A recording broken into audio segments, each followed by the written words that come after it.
반갑습니다. 오늘이 1월 19일입니다. 다음 주 일요일은 설날이죠. 네, 그래서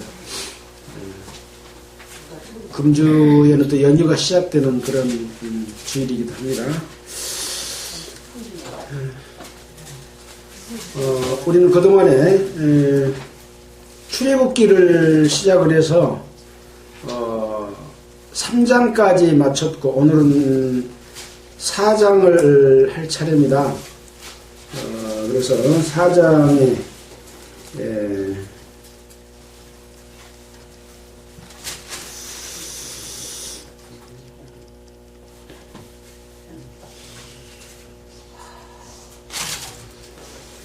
4장의 내용을 3장에 이어서 한번 살펴보도록 하겠습니다. 출애굽기는 이스라엘 백성들이 흉년으로 인해서 애굽 땅, 이집트 땅으로 내려갔다가 다시 가나안 땅, 이스라엘 땅으로 되돌아오는 그런 기록입니다. 역사적 기록이죠. 그래서 출애굽, 애굽에서 나왔다 그런 뜻입니다. 모세가 이스라엘 백성들을 돌아보려고 할 때가 나이가 40세였습니다. 이제 자기 동족들을 돌아보기 위해서 나왔는데 애굽 사람이 이스라엘 백성을 치는 것을 보고 이 애굽 사람을 쳐서 죽여서 모래에다가 묻어버렸습니다.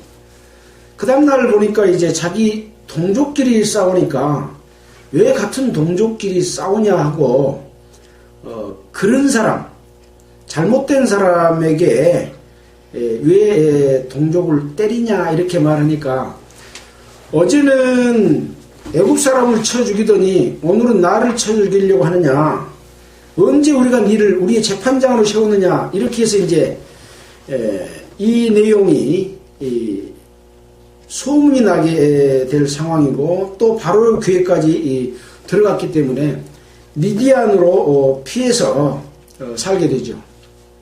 그래서 미디안에 있는 누엘이 딸이 양치는 것 치고 이제 물을 먹이는데 그걸 도와줌으로 말미암아 인연이 돼서 이제 누엘이 집으로 가서 누엘의 딸과 결혼을 해서 아들도 낳고 살게 되는 그런 상황이었습니다. 시간이 상당히 흘러서 여러 해 후에 그때 당시 애굽 왕도 죽었고 이스라엘 자손들은 이제 더욱더 심한 고역으로 인해서 부르짖는 소리가 하나님 앞에 상달을 했다고 그랬잖아요. 그래서 이스라엘 백성들이 부르짖을 때 하나님께서는 이제 그들의 고통을 아시고 아브라함과 이삭과 야곱에게 약속하신 그 약속, 내가 애굽에서 다시 건져내서 가나안 땅으로 가도록 하겠다라고 하는 그 약속을 이행하기 위해서 모세를 부르시는 내용을 3장에서는 우리가 살펴봤습니다. 지금 현재 애굽에 가 있는 이 야곱의 자손들은 처음에 70명이었지 않습니까? 지금은 몇 명 정도 됐겠습니까? 출애굽할 때 인원이 60만 명, 남자들만 해서 60만 명이었기 때문에 여자들까지 합치면 120만 명도 넘겠죠. 그런 인원이 지금 현재 애굽에서 살고 있는데 이 60만 명이라고 하는 인원이 살고 있지만 왜 하나님은 모세를 불렀을까? 지난주에 그런 말씀을 드렸잖아요. 이 모세는 이스라엘 백성을 더 이상 종족이 번성하지 못하도록 남자아이가 나면 다 죽여버리라. 이집트 왕이 그런 지시를 내렸기 때문에 어떻게 보면 압박과 하나님의 약속 이것을 말살시켜 버리려고 하는 바로 왕, 어떻게 보면 하나님의 역사를 거절하는, 거역하는 마귀의 역사라고 볼 수 있는 그런 상황 가운데 가장 큰 당사자였죠. 그러나 다행히 자기 어머니가 갈대 상자에다가 이렇게 아이를 버려둔 것을, 공주가 그것을 보고 아들을 삼았는데, 자기 누이가 그것을 지켜보고 있다가 내가 유모를 구해드릴까 하면서 그러라고 하니까 자기 어머니를 유모로 드린 거죠. 친어머니를. 그래서 어렸을 때부터 모세는 자기 어머니 품에서 자랐기 때문에 이스라엘 백성에 대해서, 하나님에 대해서, 자기 동족에 대해서, 하나님의 약속에 대해서 쭉 들어서 알고 있는 그런 사람이었다라고 하는 것이죠. 또 한 가지는 공주의 아들로 성장했기 때문에 애굽의 학술을 다 배워서 그 말과 행사가 능하더라라고 신약성경 속에서 그런 내용을 이야기를 하고 있습니다. 구약에는 그런 기록이 안 되어 있습니다. 그래서 그런 능력을 갖추고 있는 사람이었다. 또 이제 중요한 것은 모세의 올바른 마음, 심성, 그것을 행동으로 옮기는 그것인데, 자기 동족을 돌아보기 위해서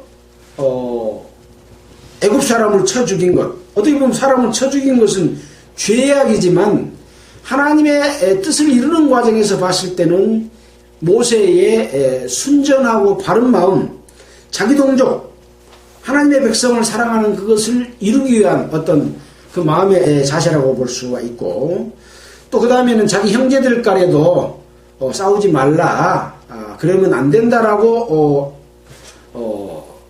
그 말을 해주는 어떤 정의감, 그런 것을 볼 수가 있고, 또 그 다음에는 이제 미디안 제사장의 딸이 양의 물을 먹으려고 할 때 목자들이 뒤로 밀쳐가지고 먹지 못하도록 해서 항상 맨 뒤에 양을 먹여가지고 물을 먹여갖고 돌아오는데, 이날은 모세가 딱 들어서서 다른 목자들이 그렇게 못하도록 하고 물을 길러서 물을 먹여주는, 그러니까 올바른 마음과 정의감과 의협심을 가지고 있고 또 하나님을 믿는 이런 사람이었다고 하는 것이죠.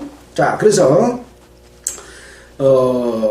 이제 여호와께서 모세를 부르는 이유가 그러한 조건을 갖추고 있다는 것이죠. 이제 사람들은 하나님이 부르고 택하면 부르고 택한 걸로서 모든 것이 끝난다라고 생각을 하는데, 그 이후에도 어떤 마음의 자세를 갖고 있는가 하는 것이 이제 오늘 출애굽기 4장에 있는 내용 속에서 우리는 살펴보게 됩니다. 내용을 보면서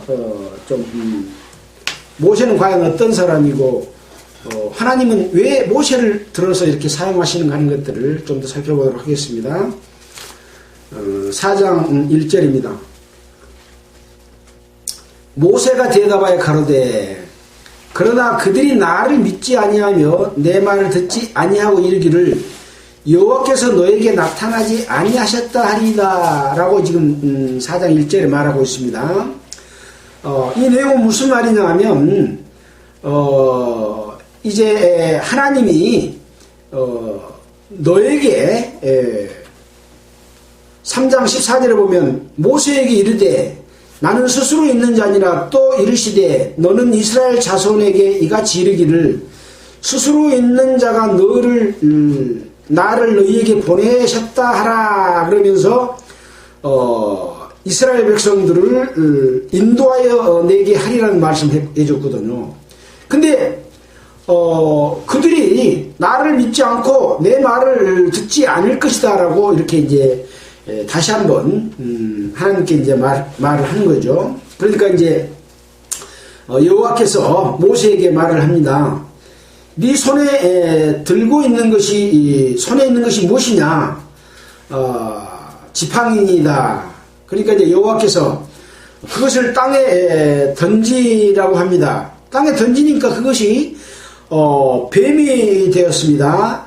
그래서 모세가 뱀 앞에 피함에 여호와께서 손을 내밀어서 그 꼬리를 잡으라고 말을 하니까 꼬리를 잡으니까 다시 이 지팡이가 되었습니다. 뭡니까? 하나님이 능력을 모세에게 보여준 겁니다. 이스라엘 백성들이 네가 하나님이 보냈다는 것을 어떻게 알 수 있냐? 하나님이 너에게 나타나지 않았다. 이렇게 말할까봐 라고 말하니까 하나님의 능력을 그러면 보여주라고 하는 것이죠. 하나님의 능력은 어떻습니까? 사람의 힘으로 할 수 없는, 어떻게 보면 자연의 법칙보다 그것을 넘어서는 어떤 능력, 법칙을 만드는, 할 수 없는 일을 하는 능치 못한 일이 없는 것이 하나님의 능력이죠. 자, 그래서 첫 번째 지팡이가 뱀이 되게 하고 다시 이것을 잡으니까 뱀이 되는 그러한 능력을 보여줬습니다. 그러니까 또 이 모세가 지팡이가 됐고 또 가라사대 그들로 하나님의 말씀입니다. 그 조상의 하나님 곧 아브라함의 하나님, 이삭의 하나님, 야곱의 하나님 여호와가 너에게 나타난 줄을 믿게 하게 합니다. 뭘로서 믿게 한다고요? 이적을 보임으로써 믿게 한다. 여기 보면 이제 너에게 나타난 줄을 믿게 한다라고 하는 것이죠. 자, 또 여호와께서 또 가라사대 네 손을 품에 넣으라. 손을 품에다 넣으니까 넣어서 내어보니까 손에 문둥병이 발해서 손이 하얗게 됐습니다. 그래서 다시 하나님이 품에 넣으라고 해서 다시 품에 넣었다가 내어보니 손이 여상하더라. 전과 똑같이 이 원래 모습대로 돌아왔다. 손을 품에 넣으면 문둥병이 됩니까? 그렇지 않잖아요. 하나님의 능력을 이렇게 나타내 보여준 겁니다. 그래서 이 기적을 보여줌으로 말미암아 하나님의 능력을 나타내 보여서 하나님이 보낸 사람이다 라고 하는 것을 알려주는 거죠. 우리는 예수님께서 이 땅에 오셨을 때 어떤 일을 행하셨습니까? 맨 처음에 행했던 기적은 가나 혼인잔치에서 물로 포도주를 만드는 기적을 행하셨죠. 또 소경의 눈을 뜨게 하고 안진뱅이를 일으키고 또 문둥병자를 고치고 귀신 들린 자의 귀신을 쫓아내고 38년 된 병자를 낫게 하는 이런 능력을 나타내 보이는 이유가 무엇이라고요? 방금 말씀대로 하나님이 예수님 안에서 일하신다, 함께 하시고 있다, 그 능력을 가지고 여러분에게 왔다라고 하는 것을 알리는 거죠. 우리가 하나님을 믿는 가장 기본적인 자세가 하나님이 계시는 것을 믿어야 되는 거죠. 그냥 일반적인 사물을 보고는 믿을 수 없기 때문에 기적을 통해서 하나님 자기 자신을 나타내 보이는 그런 모습을 보임으로 말미암아 이스라엘 백성들이 예수를 믿게 되고 예수님으로 말미암아 죄사함을 얻는 역사가 이루어졌습니다. 지금 마찬가지로 이스라엘 백성들은 지금 애굽에 있거든요. 애굽에서 지금 종이 되어 있어요. 육신적인 종이 된 거죠. 예수님은 영혼의 죄인, 육신을 통해서 사는 과정에서 죄를 짓는 죄가 영혼까지 멸망에 이르게 하는 그런 죄를 구원하기 위해서 오셨고, 모세는 이스라엘이 애굽의 종된 종으로부터 구원해내는 거죠. 그래서 어떻게 보면 이 모세는 예수님의 그림자의 어떤 모습과 같습니다. 우리를 구원해내는 예수님, 이스라엘 백성들 애굽에서 구원해내는 모세, 그런 상황과 같은 거죠. 자, 여호와께서도 말씀하십니다. 그들이 너를 믿지 아니하며 그 처음 이적의 표징을 받지 아니하여도 둘째 이적의 표징을 믿으리라. 그들이 이 두 이적을 믿지 아니하며 내 말을 듣지 아니하거든. 한 가지 더 또 말씀을 하십니다. 너는 하수는 꾸정물이 흐르는 하수가 아니라 나일강 물 하수를 이야기합니다. 하천의 물입니다. 조금 취하여다가 육지에 부으라. 내가 취한 하수가 육지에서 피가 되리라. 물을 퍼다 부었는데 땅에 부으니까 피가 되는 일이 있을 것이다 라고 이렇게 말씀을 해줍니다. 이 정도 되면 이제 모세가 하나님의 말씀을 듣고 예 그러면 가겠습니다 해야 될 텐데 또 문제를 제기합니다. 모세가 여호와께 고하되 주여 나는 본래 말에 능치 못한 자라. 주께서 주의 종에게 명하신 후에도 그러하니 나는 입이 뻣뻣하고 혀가 둔한 자니라. 나는 말을 잘 못하기 때문에 하나님께서 나에게 그렇게 능력을 주시고 그래도 내가 말을 잘 못해서 이스라엘 백성들을 이끌어낼 수 없습니다 라고 모세가 말을 하고 있는 거예요. 정말 모세가 말을 잘 못할까요? 자, 근데 이것을 이제 사도행전 7장 22절 한번 보겠습니다. 사도행전 7장 22절에 보면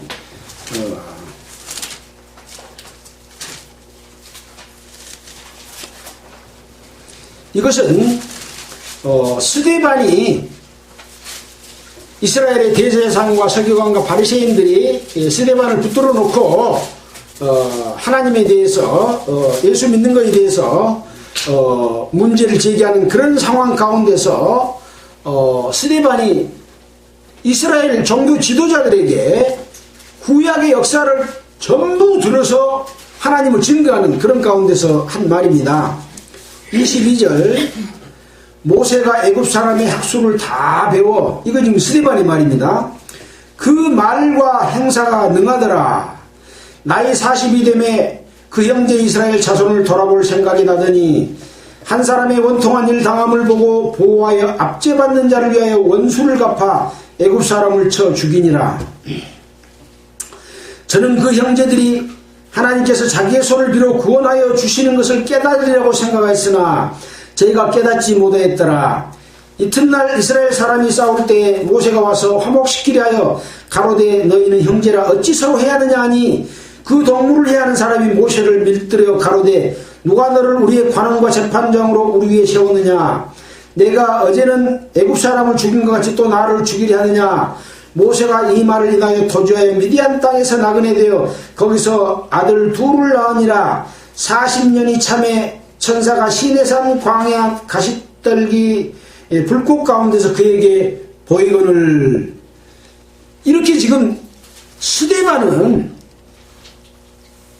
모세가 행했던 그 역사적인 사실을 그대로 들춰서 지금 이스라엘의 종교 지도자들에게 하나님이 이렇게 역사하셨다. 바로 그것을 통해서 우리에게 예수 그리스도를 보내준 분이다. 라고 하는 것들을 지금 설명하고 있는 그런 내용 중에 모세가 애굽의 학술을 다 배워 말과 행사에 능하더라 라고 기록을 하고 있습니다.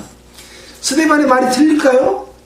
맞죠. 맞는 말씀이죠. 그래서 모세는 애굽의 학술을 배웠고 또 말도 능하고 행사도 능한 사람이었습니다. 그렇지 못한 사람이 어떻게 가서 애굽 사람을 쳐 죽이고 또 형제들을 싸우는 것을 말리려고 하고 그러겠습니까? 못난 사람이 그렇게 할 수가 있어요? 그렇지 않죠. 그러나 하나님 앞에 지금 서서 하나님의 능력을 봤지만 하나님 나는 내가 이렇게 부족합니다 라고 말하는 거죠.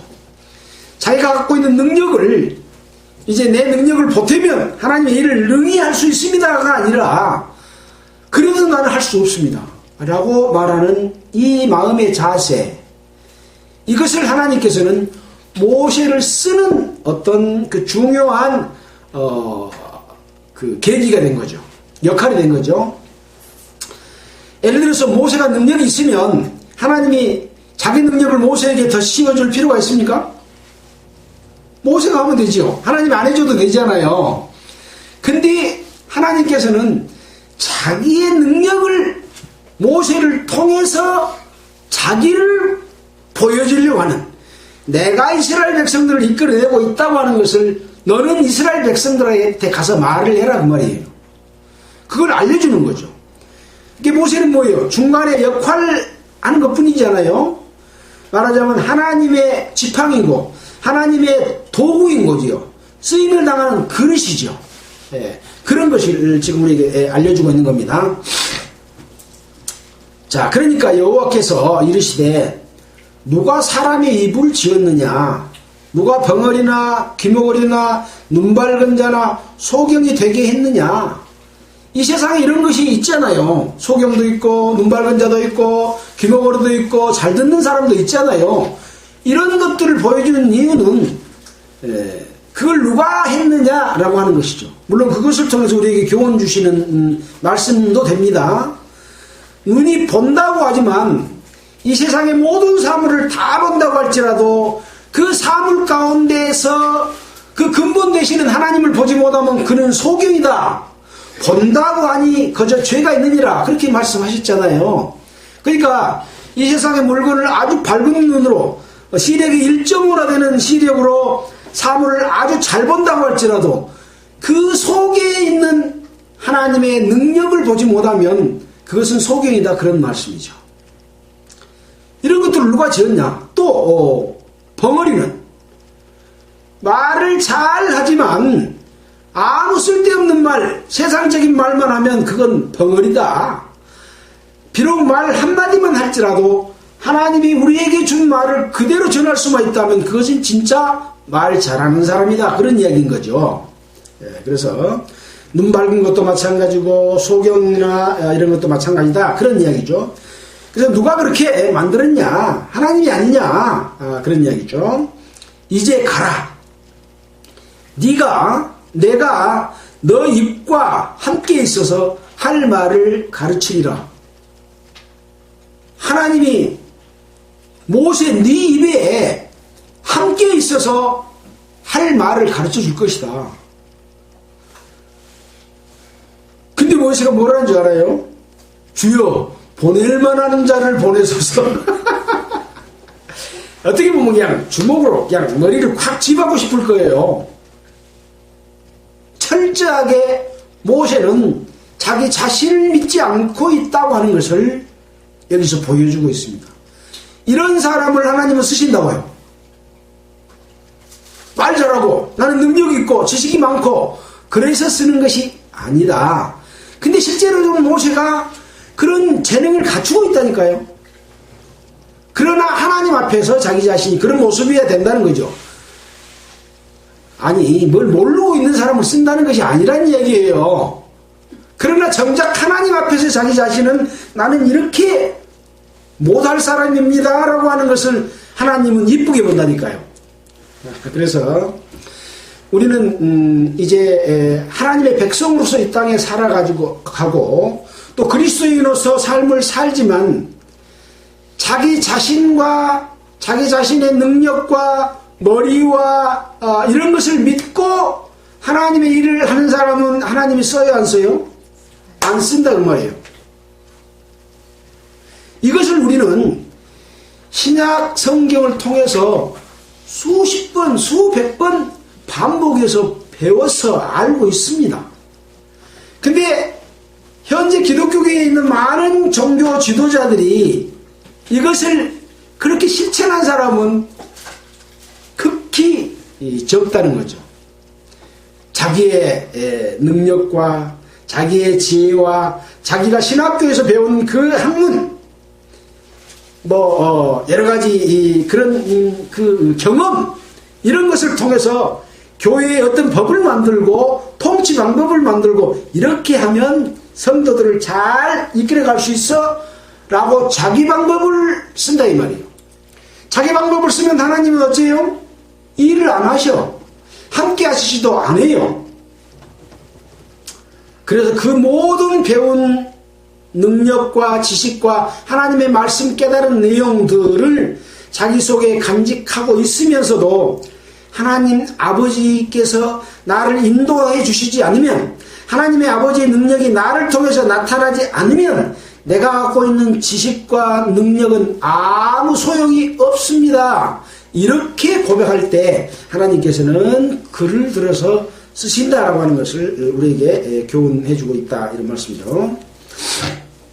자, 그러니까 14절에 여호와께서 모세를 향하여 노를 바라시고 이제 화를 내버려. 그동안에 몇 번입니까? 지금 5번째 지금 모세가 하나님의 그 말씀을 말과 행동으로 지금 나는 할 수 없습니다 라고 반복했죠. 첫 번째는 뭐였습니까? 4장 1절. 예. 4장 1절입니까? 아니요, 3장에서부터 나오잖아요. 첫 번째는 3장 6절. 아니죠. 11절.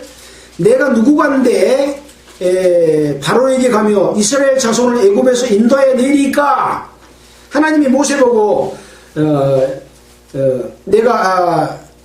내가 너를 바로에게 보내어 너 백성 이스라엘 자손을 애굽에서 인도하여 내게 하리라 그랬으면은, 하나님이 하리라고 했으면 예 가겠습니다 그런 게 아니라, 내가 누구간데 바로에게 가며 이스라엘 자손을 애굽에서 인도하여 내리까? 그러고 맨 먼저 지금 나는 할 수 없습니다 라고 한 거죠. 두 번째는 13절에 모세가 하나님께 구하되 내가 이스라엘 자손에게 가서 이르기를 너희 조상의 하나님이 나를 너에게 보내셨다면 그들이 내게 묻기를 그의 이름이 무엇이냐 하리니 내가 무엇이라고 그들에게 말하겠습니까? 그렇게 이제 니를 보냈다고 하면 니를 보낸 자가 누구냐? 그리고 니를 보낸 자 이름이 뭐냐라고 물으면 어떻게 대답할까요? 라고 이제 물어본 거죠. 그러니까 하나님이 나는 스스로 있는 자, 뭐라고요? 뜻이? 이름이 여호와다. 여호와가 너를 보내셨다고 해라. 이렇게 말을 했고, 그 다음에 이제 또 세 번째 또 말은 4장 1절입니다. 그들이 나를 믿지 아니하며 내 말을 듣지 아니하고 이르기를 여호와께서 너에게 나타나지 아니하셨다 할 것이다 라고 또 하나님께 합니다.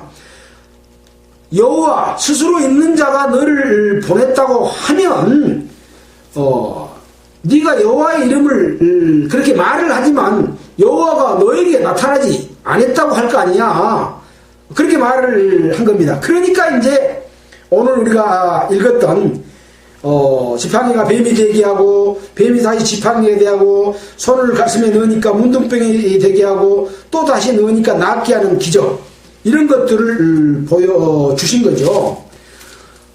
그리고 또 이제 하수를 취해다가 육지에 부으라 그러면 피가 될 것이다 라고 말을 했는데도 또 네 번째도 주여 나는 본래 말을 못하고 입이 뻣뻣하고 해가 두는 자입니다 라고 또 말을 하니까 이제 또 하나님이 내 입의 말을 가르치리라고 했는데도 불구하고 또 다섯 번째 하나님 보낼 만한 사람을 보내지 왜 나를 보내라 합니까? 라고 말을 하는 이런 사람이라는 거죠. 자, 그렇게 해서 이제 할 말을 가르치리라 라고 하면서 하나님께서 이제 또 화를 내면서 말을 합니다. 내 이사람 네 형 아론이 있지 아니하냐, 그의 말 사람을 내가 안다.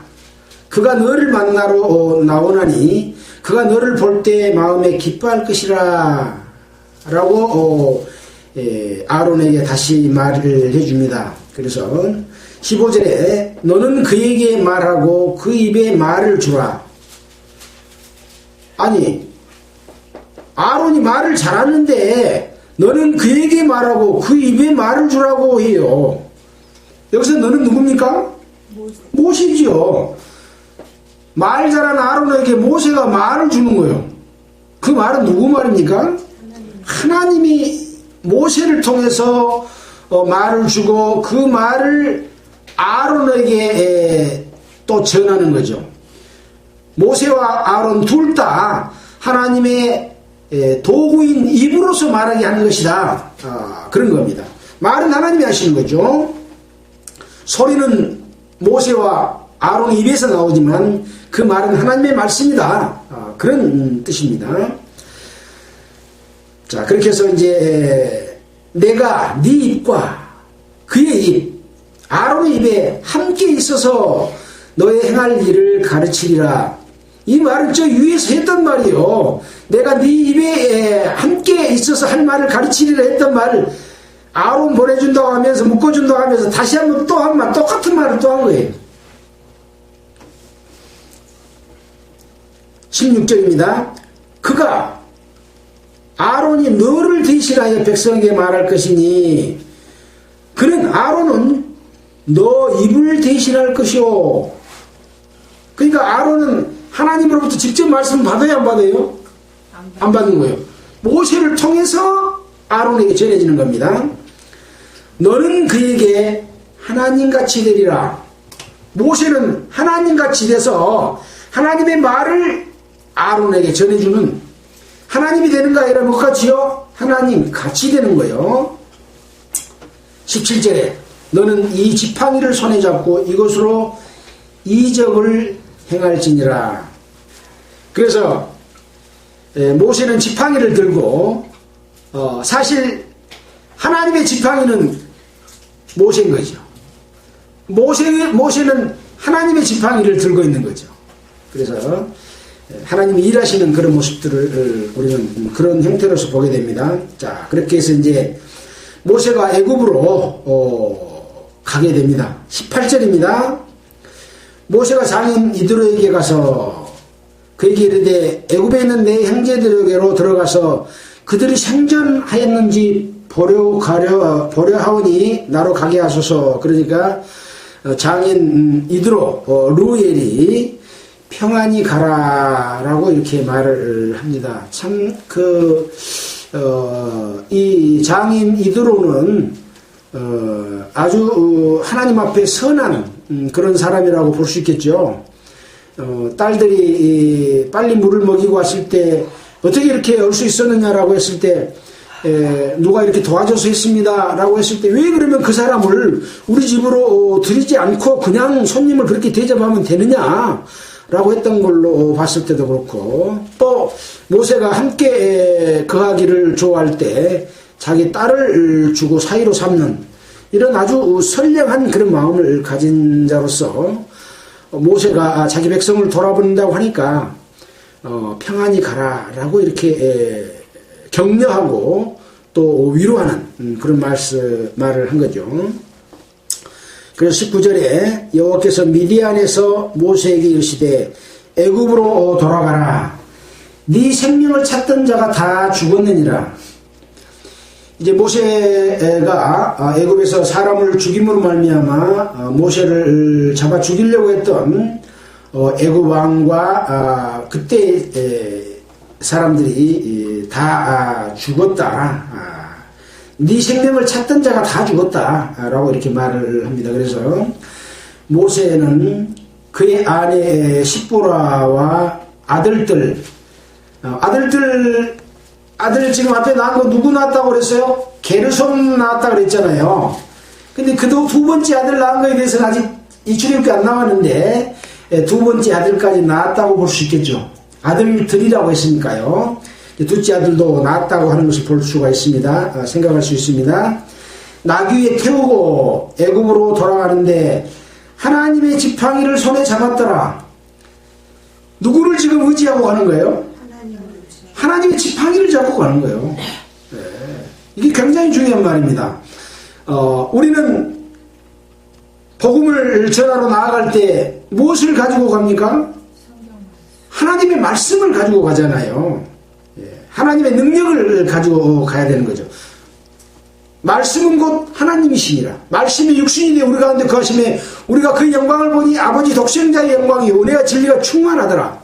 하나님의 말씀을 가지고 갔을 때 그 말씀에서 능력이 나와서 죄인을 구원하고 죄 용서하고 그런 능력을 나타내 보이는 것처럼 지금 하나님의 능력은 이 지팡이를 통해서 하나님이 일을 하시기 때문에 하나님의 지팡이다라고 말씀하고 있는 거잖아요.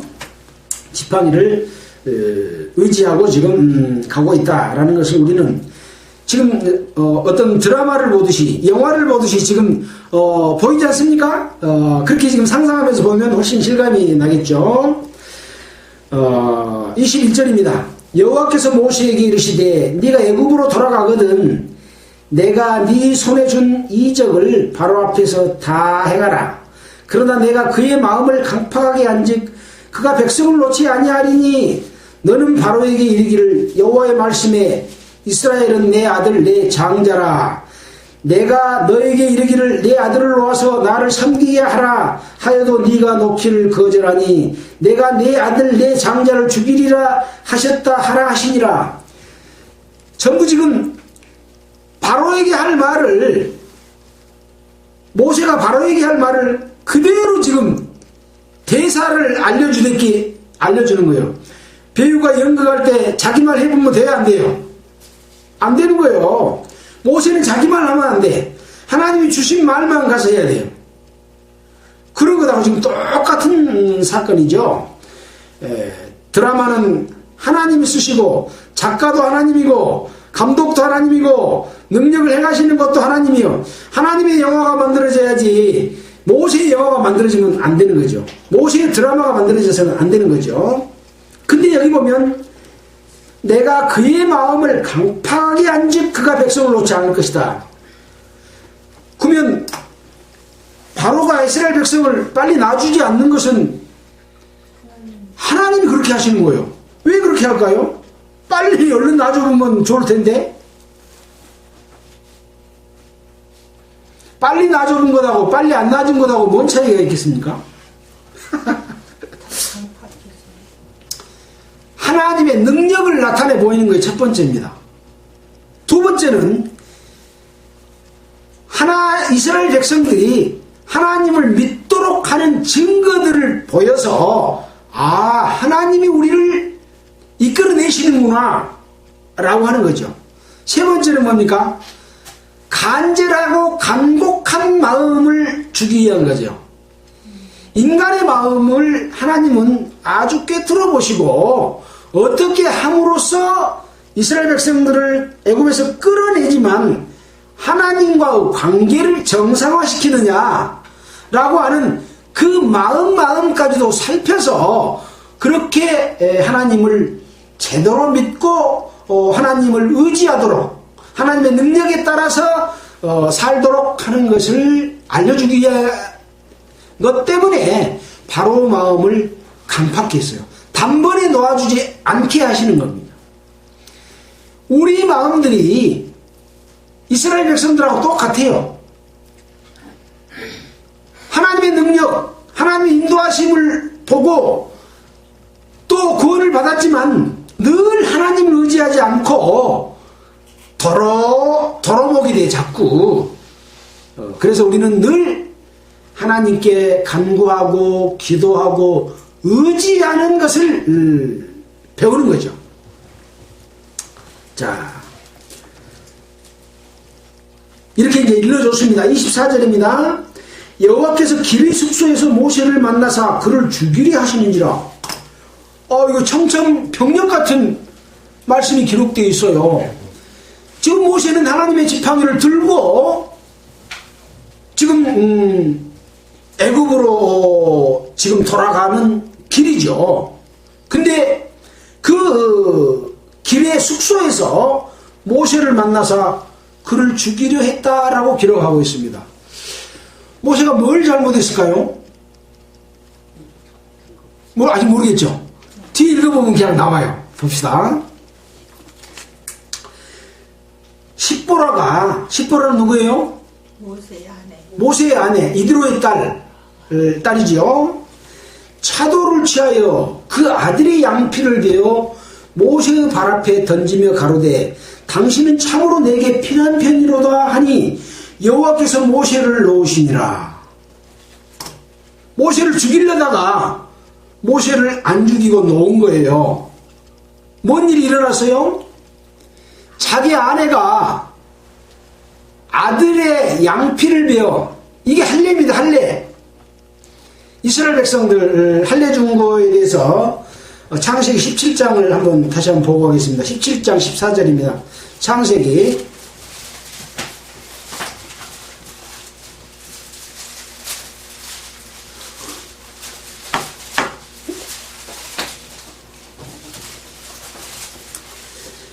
제가 9절부터 읽겠습니다.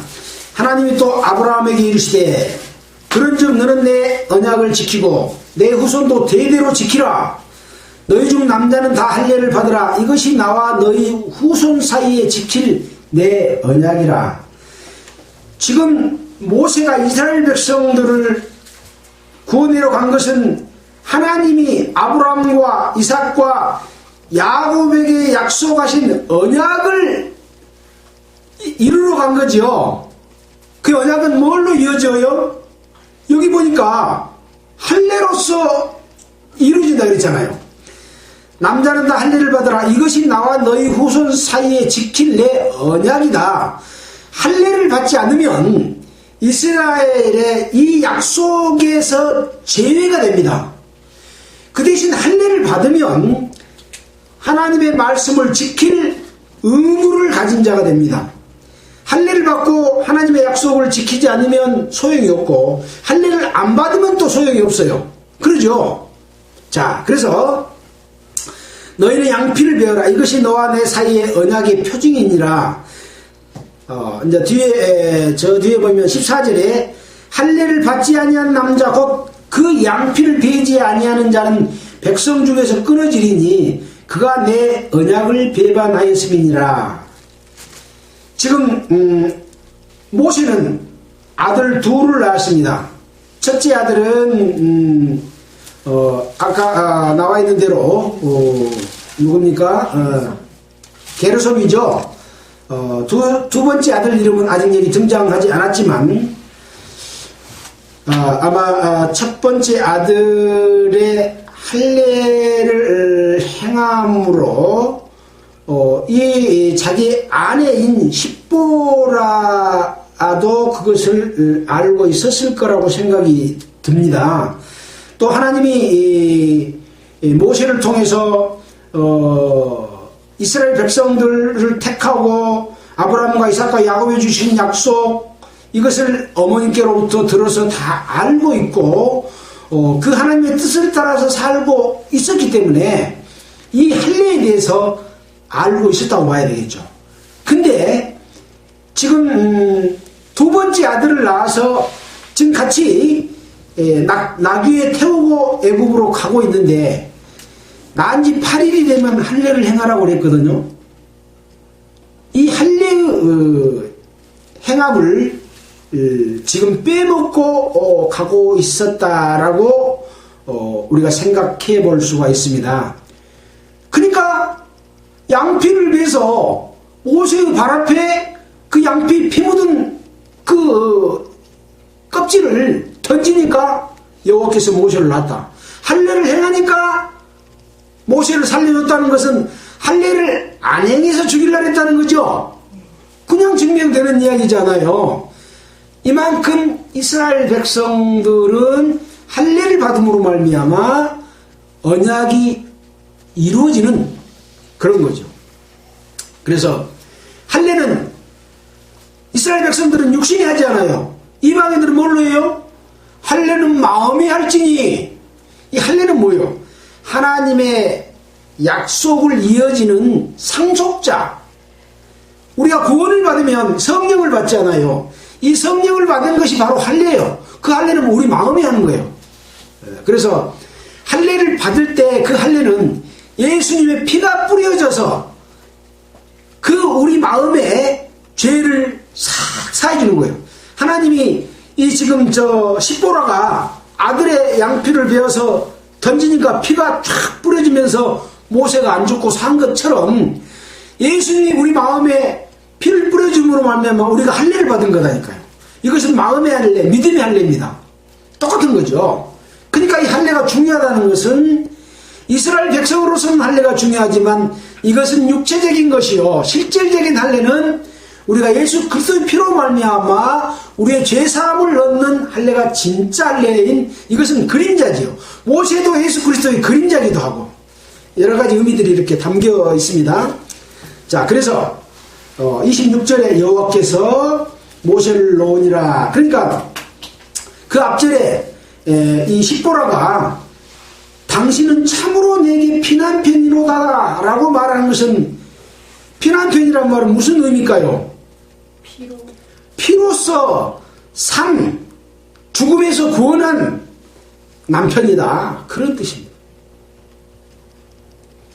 만약에 여기서 아들의 양피를 베어서 던지지 않았다면 모세는 죽었을 겁니다. 그래서 어떤 의미가 있냐, 하나님의 쓰임을 당하는 그릇은, 도구는 하나님의 뜻에 거역된 삶을 살아서는 안 된다 라고 하는 것을 말하고 있는 거죠. 우리는 하나님의 자녀로 태어났으면 하나님의 종이기도 하고 하나님의 자녀이기도 하고, 이 땅에서는 늘 종으로 살아가야 돼요. 이 땅에서 아들로 살아가는 게 아니에요. 하나님의 아들이지만 하나님의 쓰임을 받는 종이고 그릇이라고 그랬잖아요. 그래서 항상 우리는 예수님을 뭐라고 불러요? 주라고 부르잖아요. 예수님을 주라고 부르는 것은, 주인님 나는 종입니다, 주님 그래놓고 내가 주인 노릇하면 안 된다 이 말이에요. 근데 이 쓰임을 당하는 그릇에 대해서 말씀을 하고 있잖아요.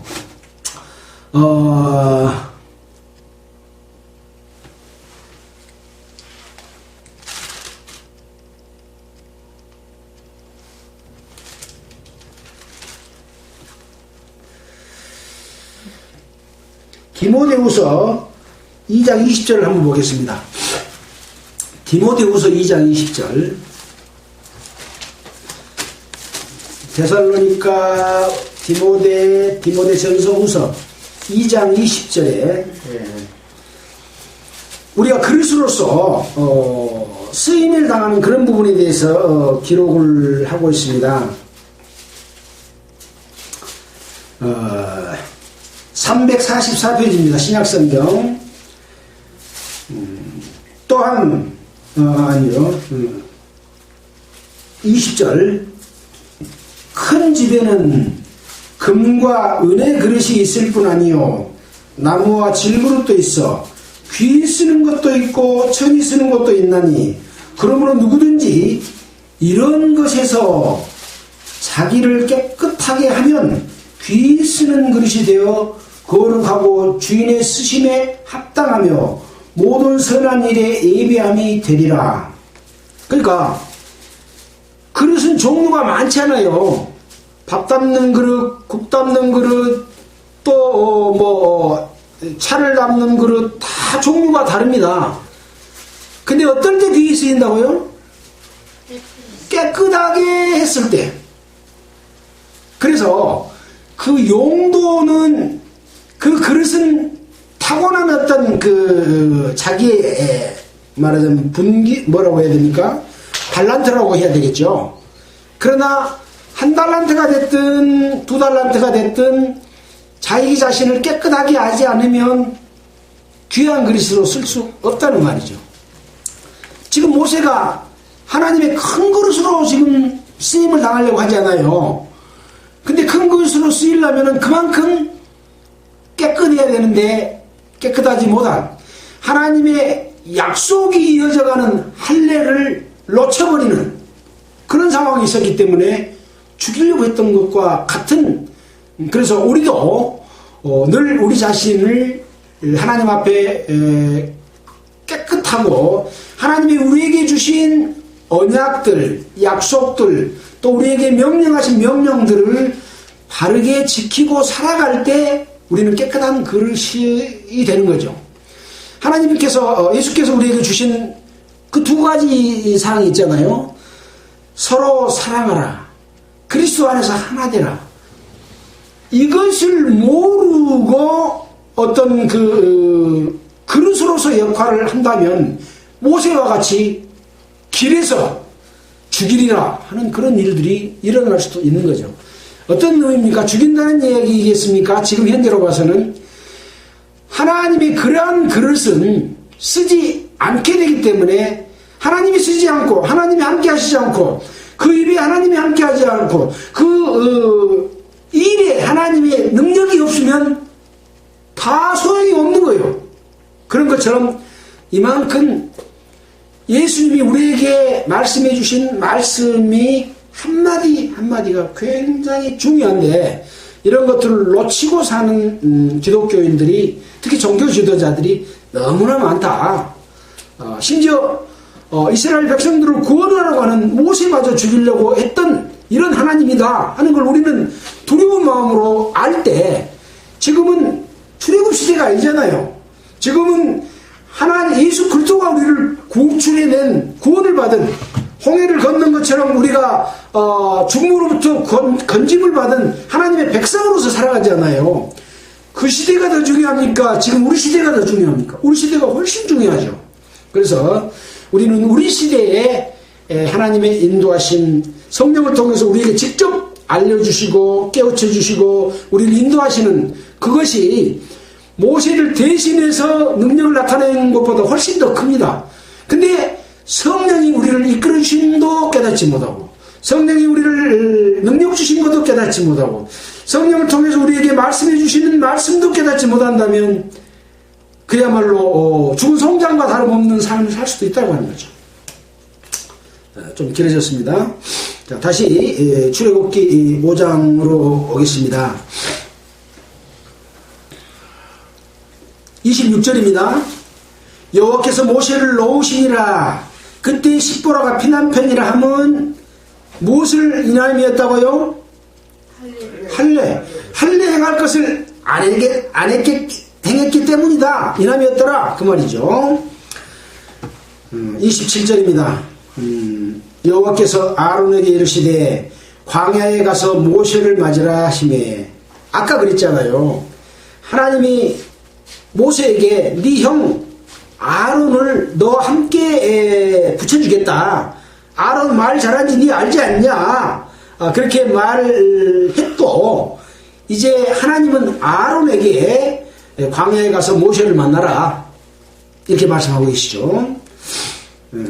모세를 맞으라 하시매 그가 아론이 가서 하나님의 산에서 모세를 만나 그에게 입맞추니, 모세가 여호와께서 자기에게 부탁하여 보내신 모든 말씀과 여호와께서 자기에게 명하신 모든 이적을 아론에게 고하니라. 아까 그랬잖아요.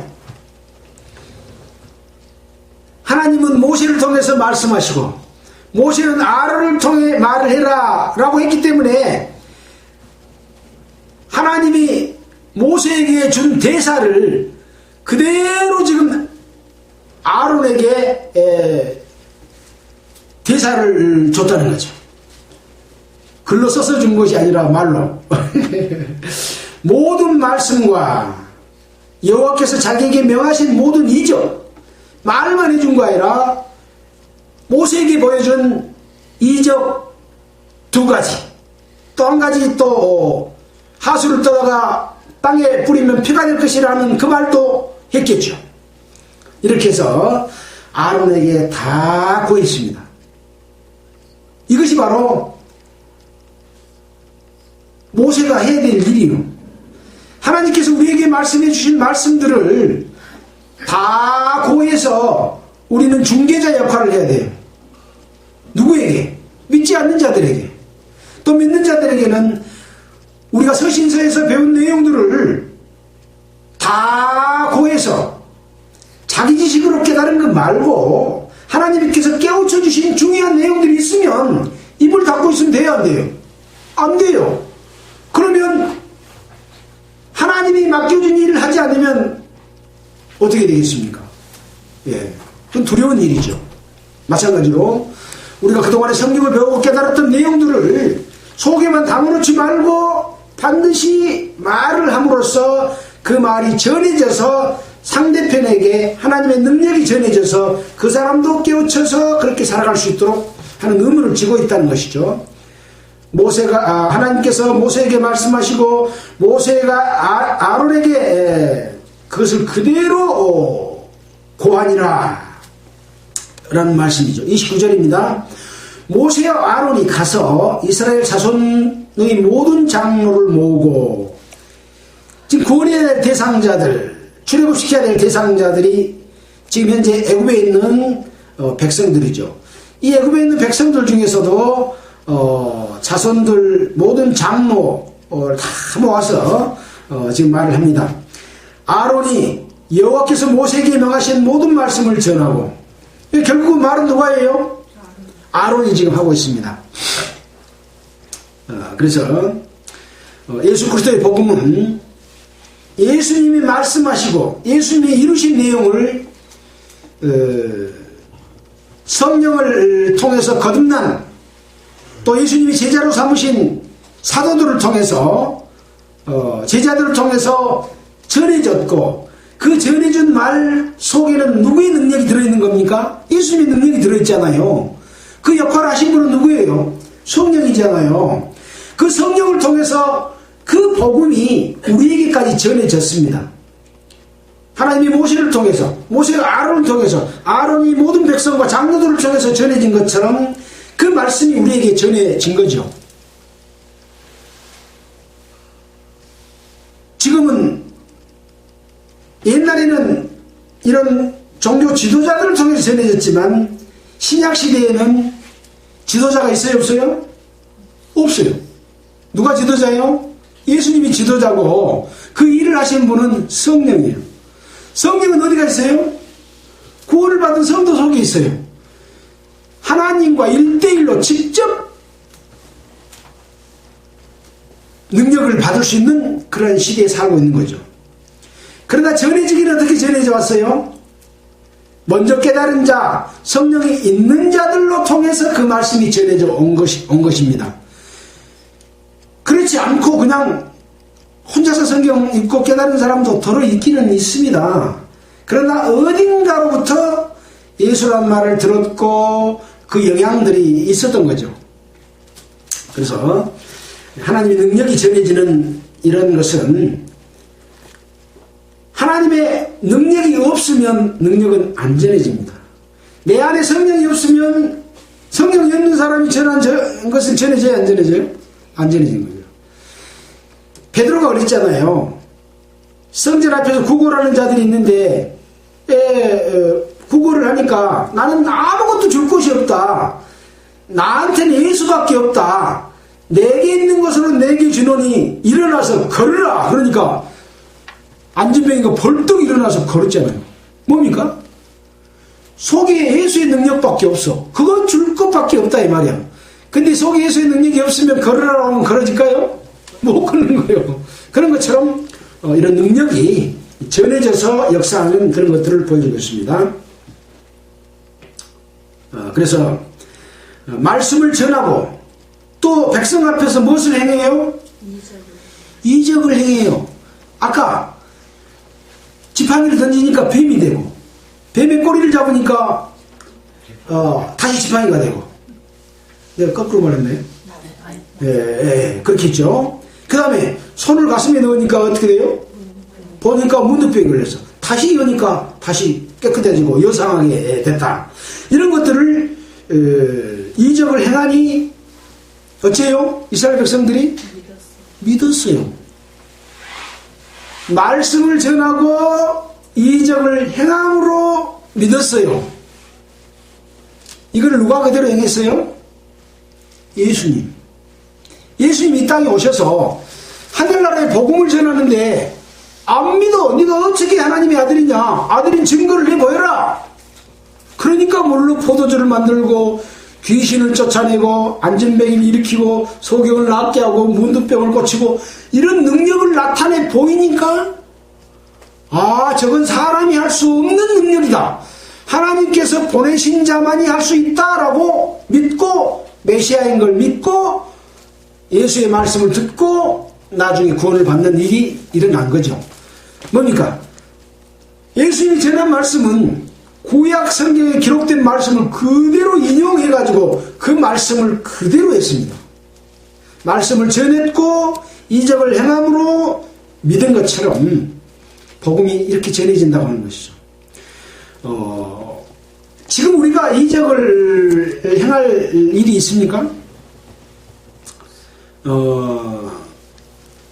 모든 이적과 기사는 요한의 때까지다. 그런 말씀이 기록된 말씀이 있잖아요. 지금은요, 모든 이적 행함이 성경 소개가 몇 가지가 있을까요? 수십, 수백 가지가 이적 행한 것이 다 이 소개가 있어요. 물론 이 이적은 하나님도 행하고 귀신도 행합니다. 그래서 엘리야가 하늘에서 불이 내려오게 할 때 저쪽 그 신하고 서로 경쟁하면서 하나님의 그 능력이 훨씬 크다는 것을 입증했잖아요. 귀신들 또 점쟁이들도 귀신을 불러들여 갖고 지나간 과거를 맞추고 조상을 섬기도록 하는 그런 해서 하나님을 못 믿도록 하는 일을 하고 있잖아요. 이런 능력들이 지금 성령을 통해서 기록된 말씀 가운데서 그런 것을 제시함으로 말미암아 믿을 만한 증거를 어디다가 줬어요? 성경 속에다가 기록해서 주셨습니다. 그래서 뭔 기적을 행해가지고 흉내내고 있는 마귀는 이 성경에 있는 내용들을 나도 할 수 있어. 그러니 성경 믿지 말고 하나님 믿지 말고 예수 믿지 말고 나를 믿어라고 이적을 행하는 일이 지금도 있는 거죠. 그래서 우리는 이것이 하나님께로부터 오는 건가 이것이 마귀로부터 오는 건가를 구분해낼 수 있는 기준은 어디가 있어요? 성경을 통해서만이 그것을 알 수가 있는 거죠. 자,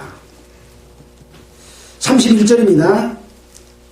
백성이 믿으며 여호와께서 이스라엘 자손을 돌아보시고 그 고난을 감찰하셨다 함을 듣고 머리 숙여 경배하였더라. 그래서 이스라엘 백성들은 요셉 시대에는 하나님을 아는 바로 왕이 요셉 속에서 역사하는 하나님을 보고 요셉에게 총리를 시키고 왕권을 위임해서 다 애굽 전체를 통치하게 만들었고 자기 백성들을 가난과 굶주림으로부터 구원해서 일단 혈통을 보존하고 하나님의 뜻을 약속을 이루어가는 과정 가운데서 애굽에서 살면서 요셉도 죽고 또 그때 당시 왕도 죽고 하나님을 알지 못하는 새로운 왕이 들어섬으로 말미암아 이스라엘 백성들이 번성함을 두려워해서 그들을 전부 잡아서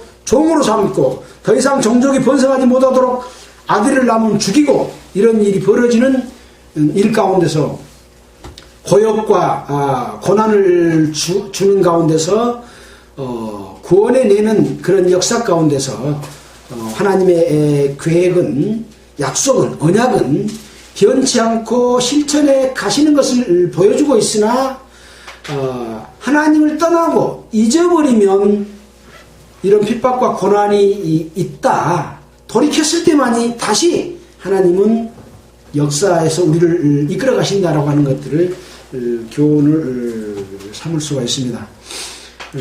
우리가 이렇게 말씀을 읽어보지만 또 같이 이렇게 말씀을 전하지만 항상 여러분이 직접 제 말씀을 참고 삼아서 말씀을 읽으면서 깨우치게 되면 그것은 하나님이 직접 주시는 은혜라고 그랬잖아요. 이것은 성령이 우리를 일깨워 주시기 때문에 누구든지 구원받으신 분이면 다 그것을 깨달을 수가 있고, 또 아직 구원받지 못한 분들도 이해가 되고, 또 기도하는 가운데서 성령의 그 도움으로 아까 말한 할례를 받는 것처럼 우리가 죄사함을 받는 경험이 다 있으시기를 바랍니다. 기도드리겠습니다. 하나님 아버지 감사합니다. 구약 성경의 역사를 통해서 이스라엘 백성 가운데 함께 하신 하나님, 그들이 어떤 마음과 어떤 생각이 있을 때 주님은 어떻게 역사하신지를 우리는 늘 배우고 있습니다. 이 교훈이 이야기가 되지 아니하고 실제가 돼서 우리 가운데 능력으로 나타내 주시기를 원합니다. 또 말씀을 의지하고 하나님을 의지하고 하나님의 능력에 의지해서 주님 오실 때까지 살아가서 주님께 영광 돌리는 자들이 되도록 주님 인도해 주시기를 원합니다. 이 말씀을 듣는 모든 분들이 하나님의 자녀로 태어나고 또 하나님의 자녀로서 바르게 살도록 인도해 주시기를 원하면서 우리를 구원해주신 예수 그리스도 이름으로 기도드렸습니다. 찬송가는 317장 하겠습니다.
수고하셨습니다. 안녕히 계십시오.